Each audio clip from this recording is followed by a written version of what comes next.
Di sebuah desa yang damai, hiduplah seorang pria kaya raya yang sangat bijaksana bernama Pak Alan.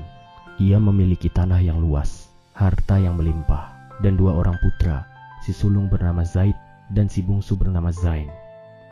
Pak Alan sangat dihormati karena kedermawanan dan kebijaksanaannya. Sebelum meninggal, ia berpesan kepada kedua putranya, "Jagalah baik-baik tanah ini, karena ini adalah rezeki dari Tuhan. Gunakanlah untuk kebaikan dan tetaplah bersatu." Sayangnya Pak Alan meninggal dunia sebelum sempat membuat surat wasiat resmi. Hal ini membuka celah bagi niat jahat. Setelah ayah mereka tiada, sifat serakah muncul di hati tetangga mereka. Tetangga ini memang terkenal licik dan sangat cinta pada harta. Ia mengaku bahwa dirinya adalah rekan bisnis Pak Alan dan berhak atas seluruh warisan. Dengan liciknya si tetangga berkata, "Warisan sahabatku ini adalah amanah bagiku. Aku akan mengurus semuanya sampai anak-anaknya dewasa." Padahal kenyataannya ia mengambil semua tanah, ladang, dan uang untuk dirinya sendiri. Zaid dan Zain yang malang, ditinggalkan tanpa rumah dan tanpa sumber penghasilan sedikit pun. Waktu berlalu, Zaid dan Zain tumbuh dewasa. Mereka mulai sadar dan ingin menuntut kembali hak warisan dari ayah mereka. Mengetahui hal ini, si tetangga licik tidak tinggal diam. Ia segera pergi menemui seorang hakim yang terkenal tamak dan mau menerima suap.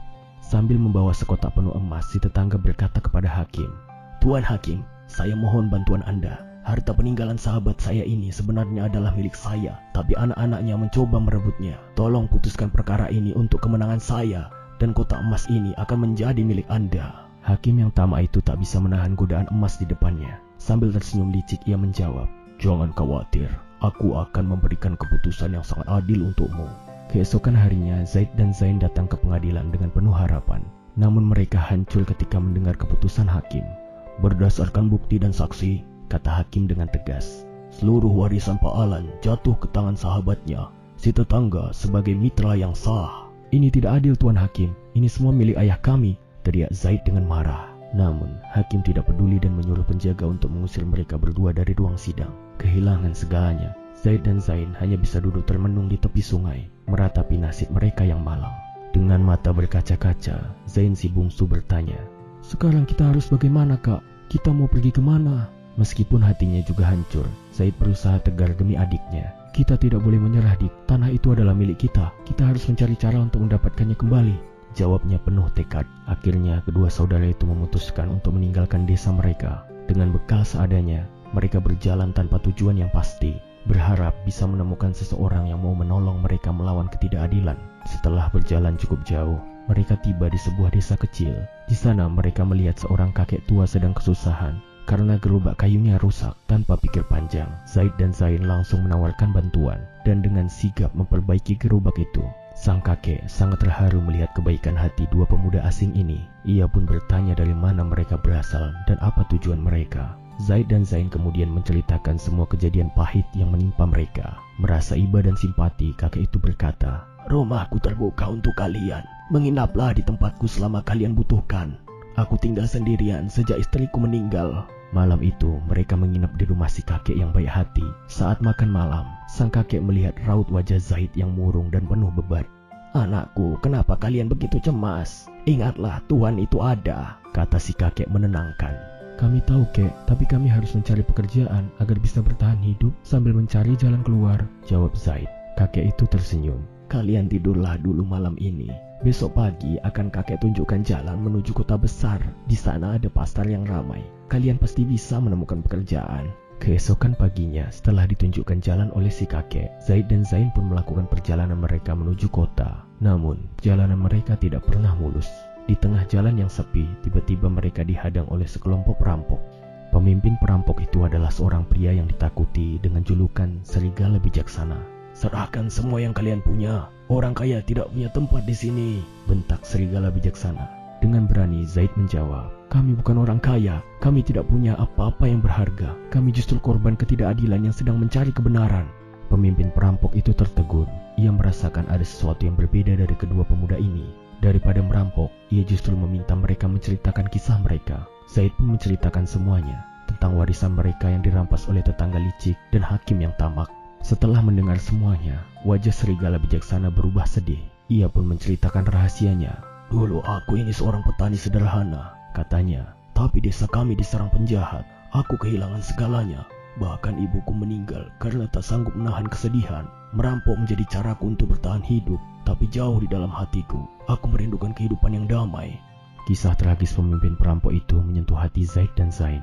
Melihat kejujuran di mata kedua bersaudara itu, serigala bijaksana berkata, "Keadilan memang langka di zaman sekarang. Aku melihat kebenaran dalam diri kalian. Jika kalian butuh bantuanku, aku siap menolong." Zaid dan Zain terkejut sekaligus terharu. Mereka mengucapkan terima kasih dan melanjutkan perjalanan mereka ke kota dengan sebuah harapan baru yang tak terduga. Akhirnya mereka tiba di pasar kota yang sangat ramai dan mulai mencari pekerjaan. Pasar kota itu sangat besar dan ramai. Seharian penuh, Zaid dan Zain berkeliling mencari pekerjaan, tetapi tidak ada satupun yang berhasil. Saat mereka hampir putus asa, Zain melihat toko besar yang menjual bibit tanaman dan pupuk. "Kak, lihat, bagaimana kalau kita coba melamar kerja di sana? Kita kan punya pengalaman bertani dari ayah," kata Zain. Mereka pun masuk ke toko itu dan bertemu dengan pemiliknya, seorang bapak tua yang terlihat baik dan berwibawa bernama Pak Jamal. "Sepertinya kalian bukan dari kota ini ya?" sapa Pak Jamal dengan ramah. Zaid menjelaskan bahwa mereka datang untuk mencari kerja dan memiliki keahlian di bidang pertanian. Mendengar itu, Pak Jamal tersenyum. "Wah, kebetulan sekali, Bapak memang butuh dua pemuda jujur dan rajin seperti kalian," katanya. "Pekerjaan untuk hari ini sudah selesai, tapi kalian bisa datang besok pagi untuk mulai bekerja." Zaid lalu menjelaskan bahwa mereka tidak punya tempat tinggal. Mendengar itu, Pak Jamal yang baik hati berkata, "Tidak masalah, untuk malam ini kalian boleh tidur di dalam toko saja." Betapa leganya hati Zaid dan Zain. Akhirnya mereka menemukan setitik harapan. Mereka mendapatkan pekerjaan dan tempat untuk beristirahat. Keesokan paginya, ketika Pak Jamal datang, ia sangat terkejut sekaligus senang. Ia melihat Zaid dan Zain sudah membersihkan seluruh toko dan menata semua barang dagangan dengan sangat rapi. "Wah, Bapak sepertinya tidak salah pilih orang," puji Pak Jamal sambil tertawa. Sejak hari itu, mereka bekerja dengan sangat rajin. Pak Jamal pun menyediakan sebuah kamar kecil di belakang rumahnya agar mereka tidak perlu lagi tidur di toko. Waktu pun berlalu. Zaid dan Zain terus bekerja dengan jujur dan rajin, membuat Pak Jamal semakin menyayangi mereka seperti anaknya sendiri.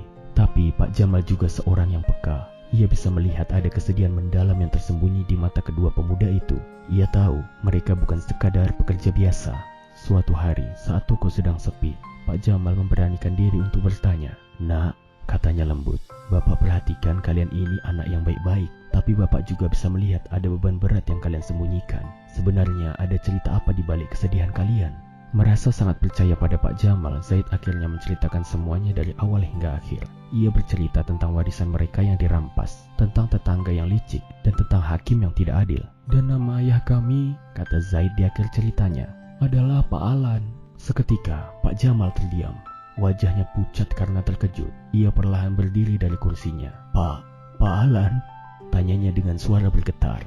Kalian adalah putra dari Pak Alan?" Zaid dan Zain mengangguk, bingung melihat reaksi Pak Jamal. Mata Pak Jamal pun berkaca-kaca. "Anak-anakku," katanya penuh haru, "ayah kalian adalah orang yang paling berjasa dalam hidup Bapak. Semua yang Bapak miliki sekarang, semua kesuksesan ini adalah berkat kebaikan dan nasihat dari ayah kalian dulu." Ternyata Pak Jamal dulunya adalah seorang pekerja miskin di ladang milik Pak Alan. Melihat semangat dan kejujuran Pak Jamal, Pak Alan memberinya modal dan nasihat untuk memulai usahanya sendiri. Pak Jamal menatap kedua pemuda itu dengan tatapan penuh tekad. "Jangan khawatir," katanya, "Bapak akan menolong kalian. Ada satu rahasia penting tentang ayah kalian yang tidak diketahui siapapun. Sebuah rahasia yang bisa mengembalikan semua hak kalian." "Rahasia apa, Pak?" tanya Zaid dan Zain hampir bersamaan. "Ayah kalian adalah orang yang sangat teliti," jawab Pak Jamal. "Ia tidak mungkin meninggalkan harta tanpa bukti. Ia menyimpan semua surat-surat penting dan dokumen kepemilikan tanah di sebuah ruang rahasia di dalam rumah kalian." Harapan yang sempat padam kini menyala kembali. Tapi ada satu masalah besar.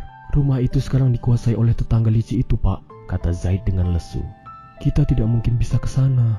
Mereka bertiga terdiam, berpikir keras mencari cara. Tiba-tiba, Zain si bungsu teringat sesuatu. "Kak, Pak, aku punya ide," serunya. "Bagaimana kalau kita meminta bantuan serigala bijaksana?" Zaid dan Pak Jamal awalnya ragu. Bagaimana mungkin mereka bisa percaya pada seorang pemimpin perampok? Tapi setelah Zaid menceritakan pertemuan mereka dan bagaimana serigala bijaksana sebenarnya memiliki hati yang baik, Pak Jamal pun setuju. "Jika memang begitu ceritanya, kita bisa mencobanya," katanya. Mereka bertiga kemudian pergi mencari serigala bijaksana. Betapa terkejutnya mereka saat menemukannya sedang duduk di pinggir jalan, membagikan air kepada para musafir. Ternyata serigala bijaksana telah menepati janjinya untuk meninggalkan dunia kejahatan dan memulai hidup baru dengan cara yang halal. Setelah mendengar rencana mereka, serigala bijaksana langsung setuju tanpa ragu. "Membantu orang tertindas adalah kehormatan bagiku," katanya. Akhirnya mereka berempat berkumpul dan menyusun sebuah rencana yang sangat cerdik. Pak Jamal dengan pengalamannya menjadi otak dari rencana ini. Zaid si sulung akan menyamar sebagai seorang pedagang kaya raya dari negeri seberang. Tugasnya adalah mendekati si hakim tamak dan menjebaknya dengan tawaran bisnis palsu. Zain si bungsu akan menyamar menjadi seorang pelayan.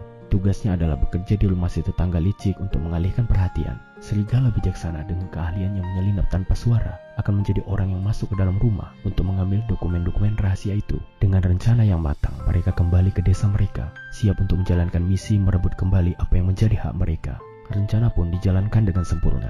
Zaid dengan penyamarannya sebagai pedagang kaya dengan mudah menarik perhatian si hakim tamak. Dalam sebuah percakapan yang direkam secara diam-diam, Zaid berhasil menjebak si hakim hingga ia menyombongkan diri telah menerima suap dari si tetangga licik untuk memenangkan kasusnya. Sementara itu, Zain yang bekerja sebagai pelayan berhasil membuat si tetangga sibuk dan tidak curiga.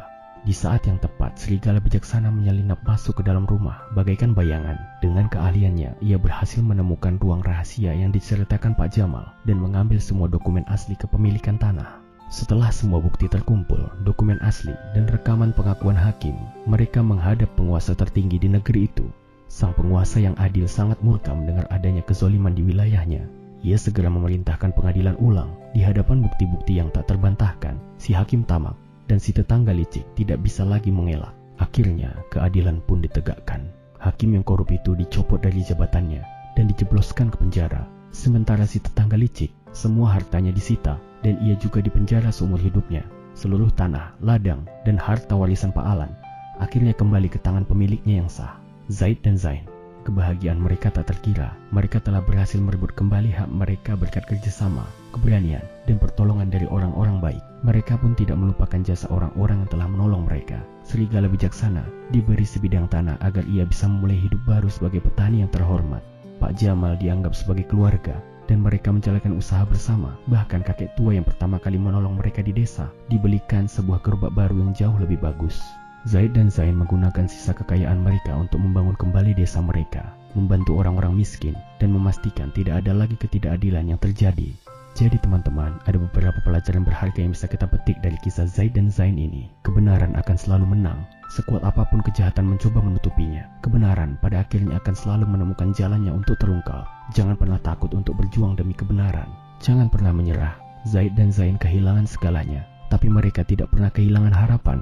Kegigihan dan semangat pantang menyerah adalah kunci untuk mengatasi rintangan sesulit apapun. Kebaikan ada di tempat tak terduga. Siapa sangka penolong mereka justru adalah seorang pemimpin perampok. Ini mengajarkan kita untuk tidak menilai seseorang dari penampilan luarnya, karena hati yang baik bisa tersembunyi di mana saja. Harta yang halal tidak akan hilang. Harta yang didapat dengan cara baik dan jujur, seperti milik Pak Alan, pada akhirnya akan selalu kembali kepada pemiliknya yang sah. Sebaliknya, harta haram hanya akan membawa kehancuran. Semoga kisah ini menjadi inspirasi bagi kita semua untuk selalu berbuat jujur, pantang menyerah, dan percaya bahwa keadilan itu ada.